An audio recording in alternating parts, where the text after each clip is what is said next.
একটা যিনি চোর, যিনি চুরি করে, সেও চুরিটা করে তার ছেলে মেয়েকে ভালো রাখবে বলে।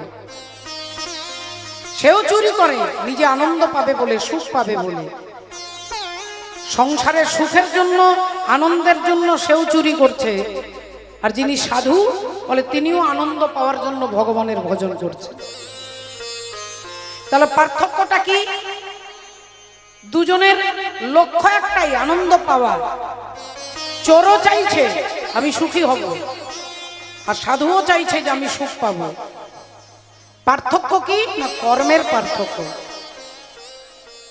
আর এই কর্মই আমাদেরকে অমরত্ব প্রদান করে। মা অমৃত খেলে শুধু অমর হওয়া যায় না, বললেন যদি কেউ এমন একটা কর্ম করে যেতে পারে সারা জীবনের জন্য তিনি অমর হয়ে যায়। রাধে রাধে। আজও ভক্ত প্রহ্লাদ অমর হয়ে আছে, আজও ধ্রুব অমর হয়ে আছেন, তারা এমন কর্ম করে গেছেন। তাই কর্মই আমাদেরকে ধর্মের কাছে নিয়ে যাবে, আর ধর্ম ভগবানের কাছে নিয়ে যাবে। সারা জীবন ভালো কাজ করলেন, এমন একটা কুসঙ্গ হয়ে গেল, এমন একটা কুসঙ্গের প্রভাব পড়ে গেল যে সারা জীবনের ভালো কর্ম কলঙ্কে পরিণত হয়ে গেল। আচ্ছা দেখুন, আপনারা শাস্ত্রজ্ঞ, হরিকথা সকলে জানেন, সকলে বোঝেন। 24 পরগনা জেলার মায়েরা বাবারা তো অবশ্যই বোঝেন, অবশ্যই জানেন। আপনারা জানেন ভগবান রামচন্দ্রের মা 3 জন রানী ছিলেন রাজা দশরথের, তার মধ্যে একজন হলেন কৈকেয়ী। আচ্ছা, কৈকেয়ীর চরিত্রটা আমরা একটু শুনে নিই, তারপরে আপনারা বিচার করবেন। কৈকেয়ী, তার আসল নাম হচ্ছে, তার বাবার নাম হচ্ছে কৈকেয়ী রাজা। সেই কৈকেয়ী রাজ্যের রাজকন্যা বলে তার নাম, তাকে কৈকেয়ী বলে। কিন্তু তার একটা আলাদা নাম আছে, তার নাম প্রিয়ম্বদা। আর তিনি ছোটবেলা থেকে খুব ট্যালেন্টেড। তিনি ভূগোল জানে, তিনি বিজ্ঞান জানে, তিনি ডাক্তারি বিদ্যা জানে, তিনি যুদ্ধবিদ্যা জানে। তার উপস্থিত বুদ্ধি খুব প্রখর। কিন্তু কৈকেয়ী রাজা তার মেয়েকে সবসময় ছেলেদের পোশাক অর্থাৎ ধুতি পাঞ্জাবি পরিয়ে রাজকুমার সাজিয়ে রাখতেন। একদিন রাজা দশরথ, তার বাবা হচ্ছেন রাজা অজ, তাই রাজা অজ তার ছেলেকে ধনুর্বিদ্যায় পারদর্শী করবে বলে বিভিন্ন শিবির, বিভিন্ন সময়ে বিভিন্ন জায়গায় শিবির করা হতো। তাই কৈকেয়ী মা, তার রাজা, তার বাড়ি হচ্ছে কাশ্মীর, কাশ্মীরের মেয়ে হচ্ছে কৈকেয়ী। তা কাশ্মীরে তার রাজ্য, যেহেতু তাদের বাড়ি কাশ্মীর, রাজা দশরথ তিনি গেলেন ওই কাশ্মীরে শিবির করবার জন্য। ধনুর্বিদ্যা ভালো করে আরো শিখবে, আরো ভালো করে প্র্যাকটিস করবে, তাই কাশ্মীর চলে গেলেন। আর কাশ্মীর যখন গেছেন তখন মা প্রিয়ম্বদা কৈকেয়ী তার বাবাকে বলছেন, বাবা আমি অনেক ছোটবেলা থেকে রাজা দশরথের নাম শুনেছি, আমি একটু দেখবো তিনি কত বড় বীর। আর তিনি দেখবার জন্য এখন কি করবেন, রাজা দশরথকে দেখার ইচ্ছে জেগেছে। এখন ধুতি পাঞ্জাবি পরে শিবিরে পারমিশন নিয়ে যেতে হবে। দেখবো বললেই তো ঢুকতে দেওয়া যাবে না। এখন মা কৈকেয়ী তিনি পারমিশন কাগজ পত্র নিয়েছে, টিকিট পেয়েছেন। এখন রাজা দশরথ সেই সময় ধনুর্বিদ্যা প্র্যাকটিস করছিলেন। এমন সময় একটা নিরীহ হরিণের ওপরে ধনুকটা চলে যেত। সেই সময় মা কৈকেয়ী এমন একটা বাণ ছুড়লেন যে রাজা দশরথের তীরটা কেটে দুভাগ হয়ে গেল, মাঝখান থেকে মাঝ বরাবর চিরে গেল। রাজা দশরথ চমকে উঠলেন যে আমার বাণটাকে এইভাবে মাঝখানে নষ্ট করে দিতে পারে এত বড় বীর কে? এই যেই পিছন ফিরে তাকিয়ে দেখছে, দেখছেন অপূর্ব এক রাজকুমার দাঁড়িয়ে আছেন। রাজা দশরথ বললেন, আপনি কে? তিনি বললেন, আমি আপনাকে মিথ্যে কথা বলবো না, আমার নাম হচ্ছে, আমি কৈকেয়ী রাজার কন্যা, আমার নাম হচ্ছে প্রিয়ম্বদা।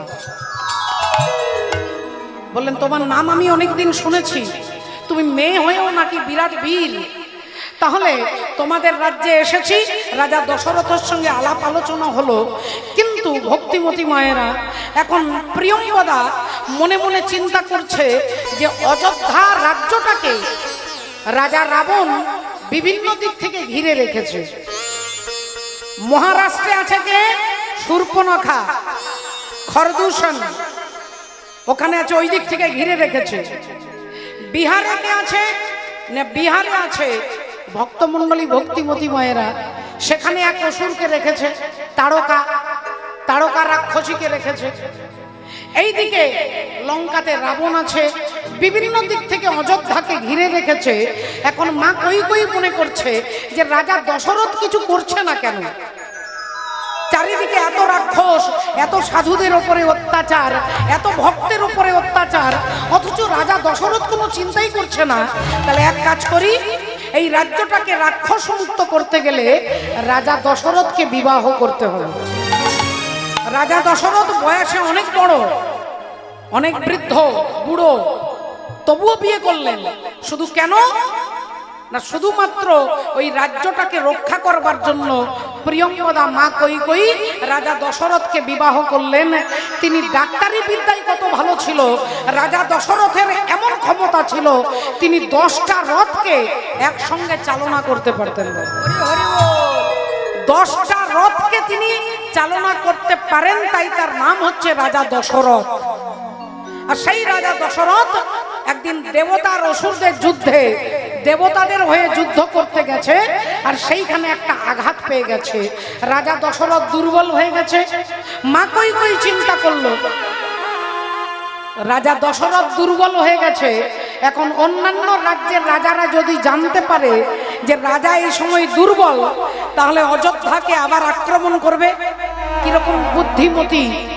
অমনি কৈকেয়ী বললেন, এক কাজ করো, রাজা দশরথকে ভেতরের একটা ঘরে তাকে শুইয়ে রাখো, নিজে ডাক্তারি বিদ্যা করে, নিজে চিকিৎসা করে। বুড়ো আঙুলের কোনাতে নখ কোনা হয়েছিল, পেকে গেছে, পচে গেছে, পুজ হয়ে গেছে। আর এই আঙুলটা তখনই ভালো হবে যদি কেউ মুখ দিয়ে সেটাকে পরিষ্কার করে। মা কৈকেয়ী অসুস্থ রাজা দশরথকে নিজের মুখে করে পুজ পরিষ্কার করে দিতেন। এই আঙুলটা যখন ভালো হয়ে গেল, তখন রাজা দশরথ কৈকেয়ীকে বললেন, বলো তুমি কি চাও, আজকে তুমি যা চাইবে তোমাকে তাই দেব। মা কৈকেয়ী বললেন, স্বামী, আমি আপনার কাছে 2টো বর চাইবো, তবে এখন চাইবো না, পরে চাইবো। এখন চাইবো না, পরে চাইবো। তাহলে আপনারা এতক্ষণ শুনলেন মা কৈকেয়ীর চরিত্র। তিনি ডাক্তারি বিদ্যা জানে, তিনি জিওগ্রাফি জানে, তিনি রাজনীতি জানে, তিনি যুদ্ধ করতে জানে, তিনি রথ চালাতে জানে।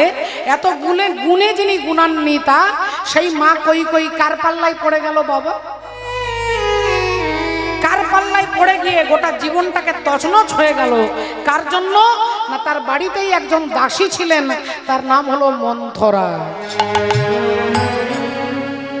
আর ওই মন্থরা যিনি মনকে নড়িয়ে দেয়। আপনার মন একটা জায়গা স্থির, আমি কীর্তন শুনতে যাব, আমি হরি কথা শুনতে যাব, আমি ভাগবত শুনবো, এমন একজন বান্ধবীর সঙ্গে, এমন একজন বন্ধুর সঙ্গে দেখা হয়ে গেল, আপনি কীর্তন ছেড়ে দিয়ে বাজারে গিয়ে চায়ের দোকানে বসে আছেন, তাহলে এটা হচ্ছে অসৎসঙ্গ, যিনি আপনাকে ভগবানের কথা বিমুখ করে দেয়। তা যে মা কৈকেয়ী এত বুদ্ধিমতী নারী, তিনি পড়ে গেলেন মন্থরার পাল্লায়। আর মন্থরা এসে বললেন যে ওরে ওরে কৈকেয়ী, তুই কি করছিস? রাম হবে রাজা, আর তুই রাজমাতা হবি না, রাজমাতা হবে কৌশল্যা। তুই ধেই ধেই করে নাচছিস। তুই এক কাজ কর, তুই তোর স্বামীর কাছে 2টো বর পেতিস, ওই 2টো বর তুই আজকে চেয়ে নে। আর প্রথম বরটা চাইবি যে রাম 14 বছরের জন্য বনবাসে যাবে, আর তোর ছেলে ভরত রাজা হবে।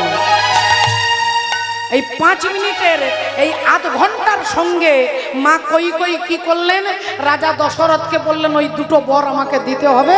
আর রামচন্দ্রকে বনবাসে পাঠিয়ে দিলেন, নিজের ছেলে ভরতকে রাজা করে দিলেন। ভক্তিমতী মায়েরা, ঘটনাটা শাস্ত্র কেন বলছে না, সাধু সাবধান ফের কইও অবধান।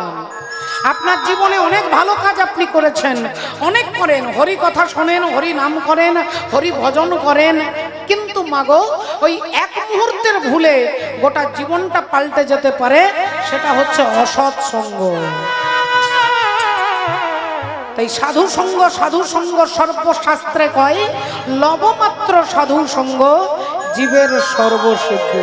হরি হরি বল। আপনারা মায়েরা বাবারা বলবেন, তাহলে আমাদের কর্তব্য কি? বলে কর্তব্য শুধু ভগবানকে প্রার্থনা করবেন যে হে দয়াময়, আমি যেন অসৎ সঙ্গের পাল্লায় না পড়ি, আমি যেন তোমার নাম করতে পারি। চৈতন্য মহাপ্রভু বললেন এটাই হচ্ছে জীবের প্রার্থনা। গৌরাঙ্গ বলিতে হবে পুলক শরীর, হরি হরি বলিতে নয়নে বহেনি, আর কবে নিতাই চা।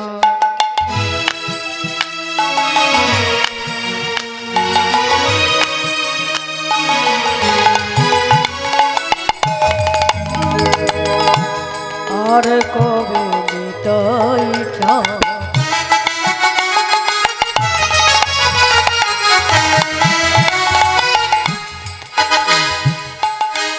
করুণা করিবে ওগো করুণা করিবে, করুণা করিবে, আর কবে নিতাই চা। করুণা করিবে, করুণা করিবে, করুণা করিবে। সংসার বাসনা মোর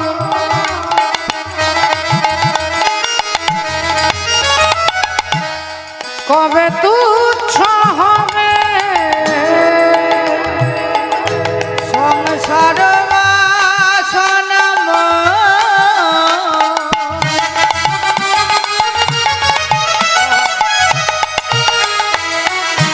কবে তুচ্ছ হবে হরি বলে কে দেবে রাবা। আমি হরি বলে কে দেবে নাম। বলো হরি বলে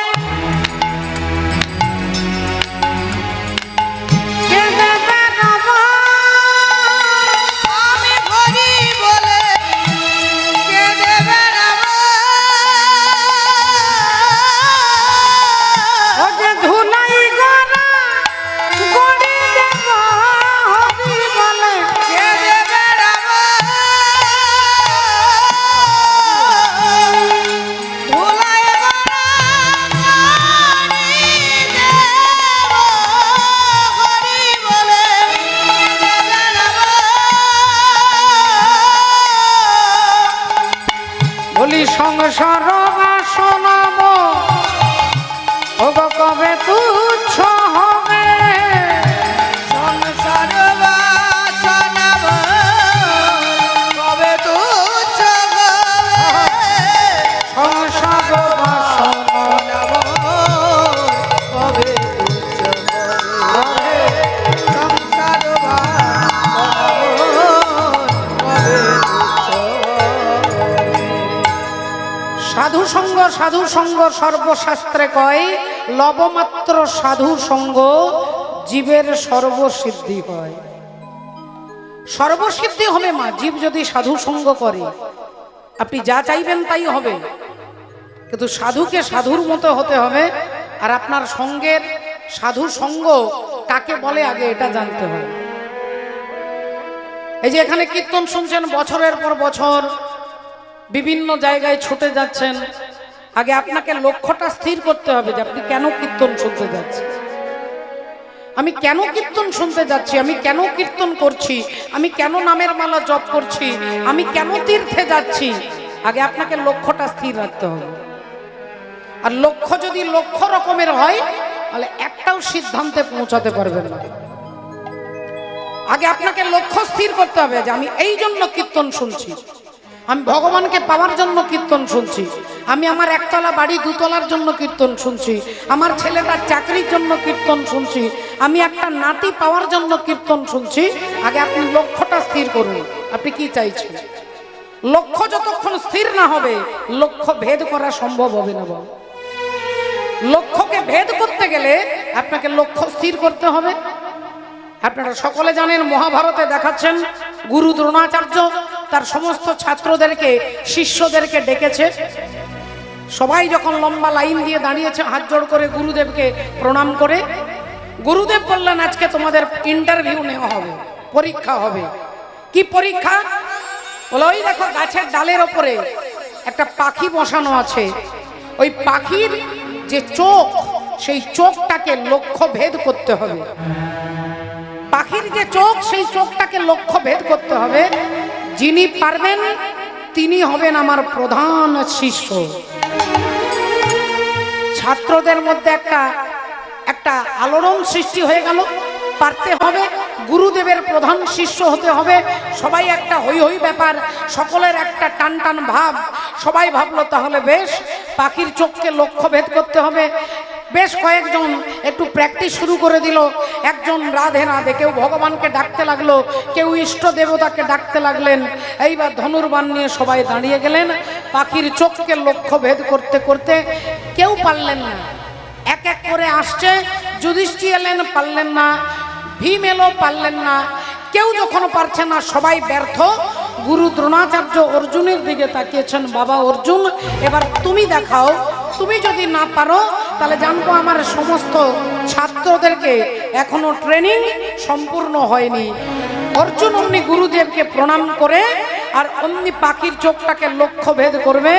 ধীরে ধীরে ধনুর্বাণ ধনুকের মধ্যে ছিলার মধ্যে বাণটাকে নিয়ে আর যেই তীরটাকে ছুঁড়ে দিল অমনি পাখির চোখটা সোজা লক্ষ্য ভেদ হয়ে গেল। সমস্ত ছাত্ররা তালি দিল, সবাই উলুধ্বনি দিল, হরিধ্বনি করলো। গুরু দ্রোণাচার্য আনন্দে তার বুকটা ভরে গেল। অর্জুনকে ছুটে গিয়ে জড়িয়ে ধরলেন। কিন্তু কাজটা তো এখানেই শেষ নয়। বাবা অর্জুন তুমি ওখানে দাঁড়াও, এরা সবাই শুনবে আজকে তুমি কিভাবে লক্ষ্য ভেদ করলে, এদেরকে বলে দাও। যেটা কেউ পারলো না সেটা তুমি পারলে কি করে? অর্জুন বললেন, গুরুজি আপনি যখন বললেন পাখি গাছের ডালের ওপরে বসানো আছে, আমি প্রথমে পুরো গাছটাকে দেখলাম, টোটাল গাছটাকে দেখলাম। গাছটাকে দেখতে দেখতে দেখতে সমস্ত গাছ থেকে চোখটা সরিয়ে এনে যে ডালের মধ্যে পাখিটা বসে আছে সেই গোটা ডালটাকে দেখলাম। বলে ডালটাকে দেখতে দেখতে দেখতে এবার ডাল থেকে চোখটাকে সরিয়ে নিয়ে আমি শুধু পাখির সারা দেহটাকে দেখলাম। পাখির দেহ থেকে চোখটা সরিয়ে নিয়ে এইবার পাখির গোটা মুখটাকে দেখলাম। এবার সমস্ত মুখ থেকে চোখটাকে সরিয়ে নিয়ে পাখির চোখ আর আমার চোখ, এই দুটো চোখ যখন এক জায়গায় কেন্দ্রীভূত হলো তখনই আমি তীরটা ছুঁড়ে দিলাম। আর অমনি কি হলো না, লক্ষ্য ভেদ হয়ে গেল। হরি হরি বল। তাহলে আপনাদেরকে আমাকে বুঝতে হবে এখানে এই ঘটনার মধ্যে কি বোঝাচ্ছেন না, লক্ষ্য বস্তু পেতে গেলে আগে গোটা জগৎ থেকে চোখটাকে সরিয়ে আপনি যা চাইছেন, আপনার চাওয়া আর ভগবানের চাওয়াকে একটা জায়গায় কেন্দ্রীভূত করতে হবে। যদি আপনি ভগবানকেই চান আপনাকে লক্ষ্যটা স্থির রাখতে হবে।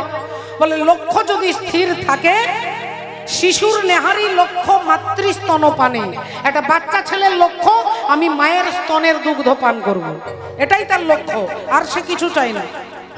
শিশুর নেহারি লক্ষ্য মাতৃস্তন পানে, মাতালের স্থির লক্ষ্য মদিরা সন্ধানে, সতী খুঁজে পুজিবারে পতির চরণ, কুলোটার লক্ষ্য হরে কিসে পরমন। বাঁদরের লক্ষ্য শুধু ফলের বাগান, শুকুনির লক্ষ্য দুর্ভাগাড়ের সন্ধান, শৃগালের লক্ষ্য মৃতদেহ লয়ে টানাটানি, আর নিন্দুকের লক্ষ্য শুধু পরনিন্দা গ্লানি। জ্ঞানীর লক্ষ্য শুধু তর্ক উপার্জন, আর ভক্তের লক্ষ্য শুধু শ্রীহরির চরণ। হরি হরি বল, হরি বল। তাহলে ভক্তের লক্ষ্য যদি ভগবানের চরণ হয়, সেই চরণ পাওয়ার জন্য আজকে আপনারা এখানে একত্রিত হয়েছেন। ও বলি করিবি যদি হরির ভজন, ও খেপা করবি যদি হরির ভজন, ও যে ছাঁচার জল মড় কচাই ওঠা। ছাঁচার জলটাকে মড় কচাতে ওঠাতে হবে। মড় কচা মানে কি? দেখবেন ঘরে একটা চাল থাকে, ওই ঘরের চালটাকে আমাদের পুরুলিয়া, বাঁকুড়া, বীরভূম, বর্ধমান জেলাতে মড়কচা বলে বাবা। তা বীরভূমের কবি এই সুন্দর গানটা লিখেছেন, তাই তিনি মড়কচা বলছেন। ছাঁচার জল মড়কচায় ওঠা, অর্থাৎ নিচ থেকে ঊর্ধ্বগতি হতে হবে। রাধে রাধে। ও যে ছাঁচার জল মড়কচায় ওঠা, ও হরি ভজন করো একা, হরি সাধন করো একা, ভজন করো একা, হরি সাধন করো একা, হরি ভজন করো একা, হরি সাধন করো একা। ও যে করবি যদি, ও খেপা করবি যদি হরির ভজন, তবে ছাঁচার জলময় কচাই ওঠা, ভজন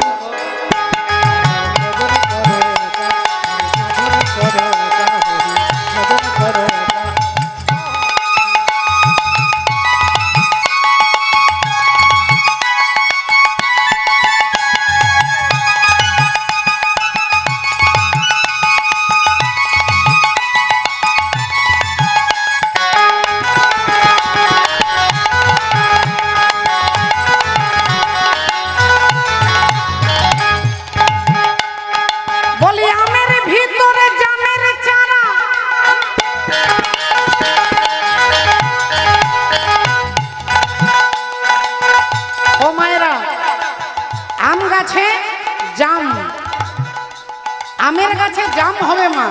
এই প্রাকৃত দেহ দিয়ে অপ্রাকৃত ভগবানকে পাওয়া যাবে। ভগবানের দেহ 8টা উপাদান দিয়ে তৈরি, আমাদের দেহ 8টা উপাদানে তৈরি। আমাদের দেহটাকে প্রাকৃত দেহ বলে, আর ভগবানের দেহটা রক্ত মাংস দিয়ে তৈরি নয়। ভগবানের দেহ সচ্চিদানন্দ বিগ্রহ, সৎ, চিত আর আনন্দ, এই 3টে উপাদানে ভগবানের দেহ তৈরি হয়। মানুষের মতো রক্ত মাংস দিয়ে ভগবানের দেহ তৈরি নয়। তাহলে এটা প্রাকৃত দেহ, আর ভগবানের দেহটা অপ্রাকৃত দেহ। এই প্রাকৃত দেহে আপনি ভগবানকে পেতে পারবেন। তাই বলছে আমের ভিতর জামের চারা। কি বলেন? বলি আমের ভিতরে জামের চারা,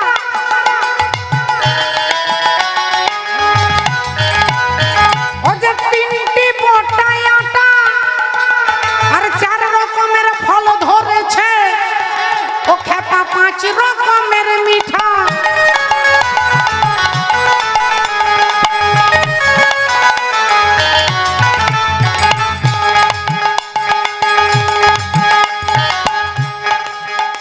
কি বললেন? রাধে রাধে। ও তোর ঘরে থাকে 6 জনা চোর, ও তোর ঘরে থাকে 6 জনা চোর। কাম, ক্রোধ, লোভ, মোহ, মদ, মাৎসর্য, এই 6টা চোর আমার ভেতরে আছে বল। ও তোর ঘরে থাকে 6 জনা, ও খেপা জান গে আগে সেটা হরি ভজন করো একা, হরি সাধন করো একা, হরি ভজন করো একা, হরি সাধন করো একা, ভজন করো একা, হরি সাধন করো একা। ও বলি করবি যদি হরির ভজন, ও যদি করবি যদি হরির ভজন, ও যে ছাঁচার জল মড়কচাই ওঠা, ভজন করো একা, হরি সাধন করো একা, হরি ভজন করো একা, হরি সাধন করো একা, হরি ভজন করো একা, হরি করো একা, ভজন করো একা, হরি সাধন করো একা, ভজন করো একা, হরি সাধন করো একা, ভজন করো একা, হরি সাধন করো একা। মাননীয় ভক্তমণ্ডলী, ভক্তিমতী মায়েরা, আমরা সামাজিক জীব, আমাদের একা থাকতে ভালো লাগে না। কিন্তু যদি কারোর একা থাকতে ভালো লাগে, তাহলে জানবেন ভগবান আপনাকে কৃপা করেছে। একা থাকতে যদি আপনার ভালো লাগে যে আমি একা থাকবো, তাহলে জানবেন ভগবান আপনার বুদ্ধি রূপে সেইখানে আপনাকে কৃপা করেছে মা। একা থাকতে আমাদের ভালো লাগে না, একটু গল্প করব, একটু আড্ডা দেব, একটু সংসারের কথা বলবো, এটাই আমাদের স্বাভাবিক গুণ। রামচন্দ্র রাবণের 2 জন কর্মচারী, একজনের নাম খর আর একজনের নাম দূষণ। এই খর আর দূষণকে পাঠিয়েছে যে যাও ওই 2 ভাইকে মেরে এসো। আর খড় দূষণ এই দুজন একটা দল নিয়ে 10,000 সৈনিক নিয়ে খড় দূষণ আসছে রামচন্দ্রকে আঘাত করবেন বলে। লক্ষণ অমনি বলে উঠল কানে কানে, বলছে দাদা রাবণের দুজন কর্মচারী খড় দূষণ আসছে তোমাকে অ্যাটাক করবার জন্য, আক্রমণ করবার জন্য। রামচন্দ্র বললেন ভাই লক্ষণ এক কাজ করো, তুমি তোমার বৌদিকে নিয়ে একটু দূরে গিয়ে লুকিয়ে থাকো। লক্ষণ বললেন দাদা কি বলছো তুমি, 10,000 সৈনিক নিয়ে আসছে, তুমি একলা থাকবে? রামচন্দ্র বললেন হ্যাঁ আমি একাই আমি সামলে নেব, তুমি তোমার বৌদিকে নিয়ে তুমি একটু দূরে চলে যাও। রাধে রাধে। লক্ষণ বললেন দাদা তুমি ভুল করছো, বৌদি হচ্ছে শক্তি আর আমি হলাম তোমার দাস সেবক। তাহলে শক্তি আর সেবককে বাদ দিয়ে দিলে তুমি যুদ্ধ করবে কার বলে? যুদ্ধ করতে গেলে শক্তি দরকার হয়। তাহলে তোমার শক্তি হচ্ছে সীতা, তুমি বলছো সীতাকে নিয়ে চলে যাও। আবার তোমার যেহেতু আমি দাস সেবক, তাহলে সেবকেরও একটা দরকার আছে, তুমি বলছো আমাকেও চলে যেতে। রামচন্দ্র বললেন আমি যা বলছি তাই করো, তোমরা একটু দূরে লুকিয়ে যাও। এখন সীতা দেবীকে নিয়ে লক্ষণ ঠাকুর লুকিয়ে গেছে, রামচন্দ্র একা বসে আছে, আর খরদূষণ 10,000 সৈনিক নিয়ে আক্রমণ করতে আসছে। ভগবান রামচন্দ্র দূর থেকে কিচ্ছু করলেন না, না ছুড়লেন গদা, না মারলেন তীর, না মারলেন পাথর, না মারলেন ইট, কিছু নয়, শুধু দূরে দাঁড়িয়ে রামচন্দ্র একটু হেসে দিলেন। 10,000 সৈনিক যে যার মুখের দিকে তাকাচ্ছে, দেখছে একজন আরেকজনকে দেখছে, এ রাম, দেখছে এর ভেতরে রাম, এ দেখছে ওর ভেতরে রাম, এ দেখছে ওকে রাম, ও দেখছে একে রাম। এ ভাবছে আমি যাকে খুঁজছি এ তো সেই, আর ও ভাবছে আমি যাকে খুঁজছি এ তো সেই। নিজেদের মধ্যে মারামারি কাটাকাটি করে 10,000 সৈন্য হরিবোল হয়ে গেল। নিজেদের মধ্যে মারামারি করে কাটাকাটি করে। রাধে রাধে। আপনি প্রণাম কাকে করবেন? আপনার ভেতরেও রাম, আপনি যাকে প্রণাম করছেন তার ভেতরেও রাম। আগে আপনাকে জানতে হবে ওই দুজন অসুর খরদূষণ, তারা হচ্ছে বিকার। আর বিকার মানুষের মধ্যে উৎপন্ন হয় কখন? বলে সঙ্গের গুণে। আপনার কাছে যখন সিনেমার গল্প করবে, আপনার মনটা সিনেমার মতো তৈরি হয়ে যাবে। আপনার কাছে যখন সংসারিক কথাবার্তা বলবে, আপনার মন সংসারের রসে ডুবে যাবে। তাহলে রামচন্দ্র বোঝাচ্ছেন কি না, তুমি যখন একা থাকবে তখন না তোমার মধ্যে ক্রোধ জন্মাবে, না কাম জন্মাবে, না লোভ জন্মাবে। তুমি একা থাকলে ভজন সাধন করতে পারবে। তাই একা যদি কেউ ভজন সাধন করে, তার ভেতরের বিকার ধ্বংস হয়ে যাবে। এই কারণে মাঝে মাঝে 24 ঘন্টার মধ্যে অন্তত আধ ঘন্টা যদি কেউ একা থাকে, এই জন্যে ধ্যান করতে বলে, তপস্যা করতে বলে, ভজন করতে বলে। কেন? আপনার মাইন্ডটাকে কন্ট্রোল করবার জন্য। মাইন্ডকে কন্ট্রোল করবার জন্য একা থাকতে হয়। তাই একা যিনি আছেন তিনি এটা ভেবে নেবেন যে একা শুধু থাকলে হবে না, একা থাকতে গেলে ভজন করতে হবে। রাধে রাধে। মাননীয় ভক্তমণ্ডলী, ভক্তিমতী মায়েরা, এই কারণে বলছে যদি করবি যদি হরির ভজন, করবি যদি হরির ভজন, তবে ছাঁচার জল মোড় কচাই ওঠা ভজন করো একা হরি সাধন করো, হরি ভজন করো একা হরি সাধন করো একা।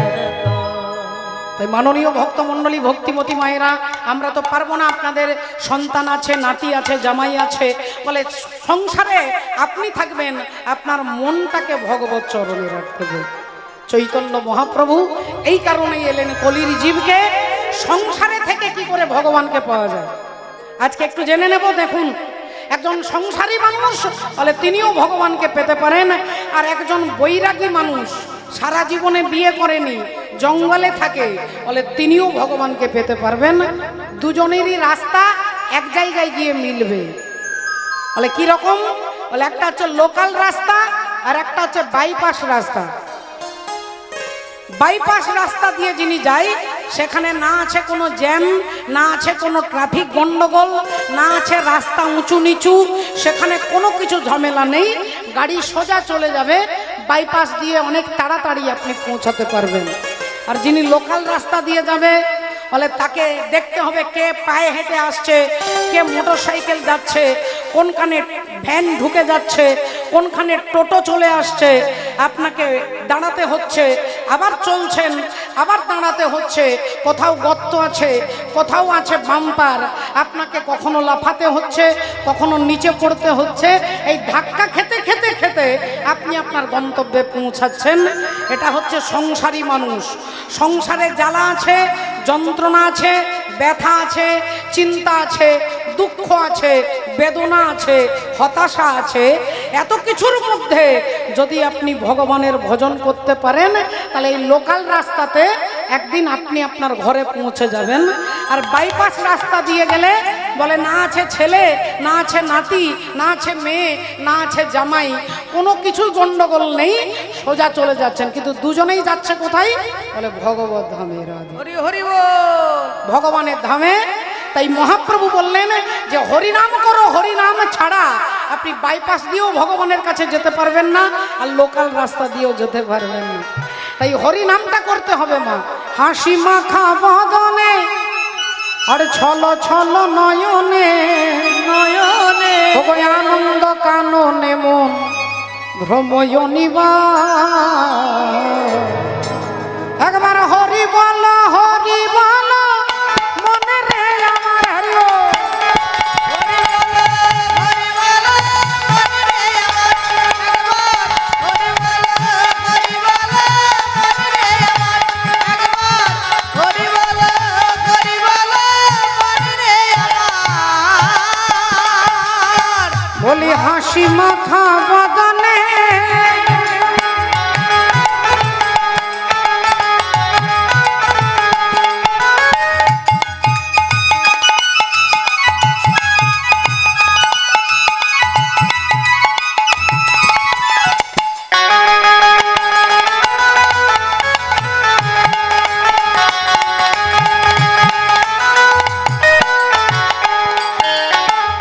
ওরে গতি নাই, গতি নাই এই হরি নাম ছাড়া, কণ্ঠ ভরিয়া গাও হয়ে আত্মহারা।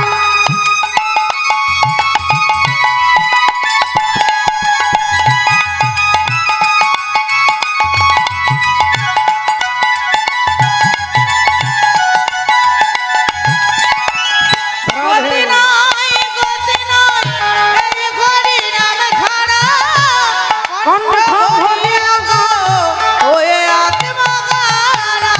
বলি ওই দেখো শ্মশানে দিবারাত্রি দিনে, ওই দেখো শ্মশানে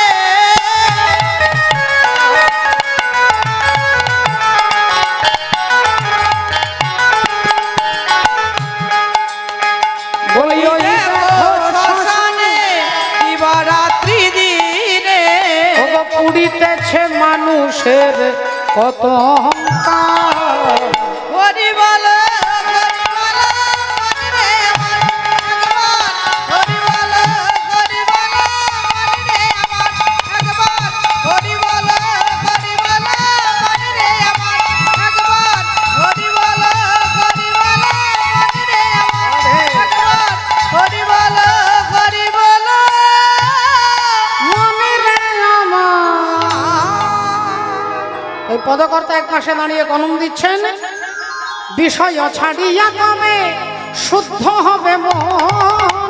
আজ বিষয় ছাড়িয়া কবে শুদ্ধ হবে মন, বিষয় ছাড়িয়া তবে শুদ্ধ হবে মন। ছাড়িয়া কবে শুদ্ধ হবে মন। তবে হাম হেরব সেই মধুর বৃন্দাবন। হবে হবে হেরব সেই মধুর বৃন্দাবন, হবে হবে হেরব সেই মধুর বৃন্দাবন। অগরূপ রঘুনাথ পদে হইবে আকুতি, রূপ রঘুনাথ পদে হইবে আকুতি। আরে কবে হাম বুঝব সেই যুগল প্রীতি। কবে হাম বুঝব সেই যুগল প্রীতি, কবে হাম বুঝব সেই যুগল প্রীতি। রূপ রঘুনাথ পদে রহু মরে আস, আজি প্রার্থনা করয় সদা নরোত্তম দাস। নরত আমার হরি বল হলো না গো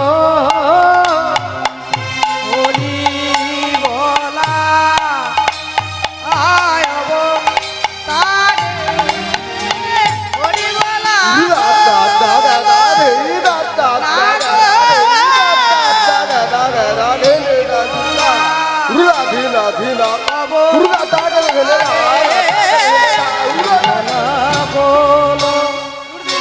খিতা দুর্গা কি ঝা দুর্দিনীতা খিতা দুর্গা ঝা দরে দরে গলে লাগ দরে গলে গলে লাগ দরে গলে যা দরে লাগ দরে গলে যা দুর্গা কি ঝা দুর্দিনীতা খিতা দুর্গা কি ঝা দুর্দিনীতা খিতা দুর্গা ঝা দরে দরে গলে লাগ দরে গলে যা ঝা করে গলে যা যা যা করে গলে যা দুর্গা যা যা ঘেজা যা যা ঘেজা যা যা ঘিতা দুর্গা যা যা ঘেজা যা যা ঘেজা যা যা ঘিতা দুর্গা না তা তা খতা তা তা খতা তা খিতা তা খিতা তা খিতা দুর্গা দা দা গে দা গে দা ঝা দরে দরে গলি দা দরে গলি দা দা গে দা গে দা ঝা দরে দরে গলি দা দরে গলি দা ঝা দরে দরে গলি দা দরে গলি গলি গলি যা যা যা দরে গলি যা যা যা आगी तेरे करे आगी तेरे करे आगी तेरे करे आगी तेरे करे आगी तेरे करे आगी तेरे करे तेरे ताकि तेरे तेरे ताकि तेरे गुरु ने ते धीरे धीरे धीरे धीरे धा गुरु आगी तेरे करे आगी तेरे करे तेरे करे दाग तेरे करे नहीं ताकि तेरे करे जा जा जा जा तेरे करे तेरे करे दाग तेरे करे नहीं ताकि गुरु दाग दाग दाग दा जा तेरे करे दाग तेरे करे दाग दाग दाग दा हां तेरे करे गुरु दाग दाग दाग दा हां तेरे करे दाग तेरे करे गुरु धा धा गुरु धा जा हां तेरे करे दाग तेरे रंता करे जा रंता करे जा गुरु धा जा जा हां तेरे करे दाग तेरे करे नहीं ताकि तेरे करे जा जा हां तेरे करे दाग तेरे करे नहीं ताकि गुरु दाग दाग दाग दा हां तेरे करे दाग तेरे करे दाग दाग दाग दा हां तेरे करे दाग तेरे करे दाग दाग दाग हां तेरे करे दाग तेरे करे गुरु धा धा गुरु धा धा हां तेरे करे दाग तेरे रंता करे जा हां रंता হলো না গো হরি বলা অবতারে হরি বলা হলো না গো হরি বলা অবতারে হরি বলা হলো না গো হরি বলা অবতারে হরি বলা হলো না গো হরি বলা অবতারে হরি বলা হলো না গো হরি বলা অবতারে আহামরি হরি বলা হলো না জয় জয় জগৎ গুরু তুমি বাঞ্ছা কল্পতরু সিক্ত কর তপ্ত মরু করুণা তোমার তুমি মাতা তুমি পিতা তুমি জগতের ত্রাতা কেহ নাই তোমা ভিন্ন তুম ভিন্ন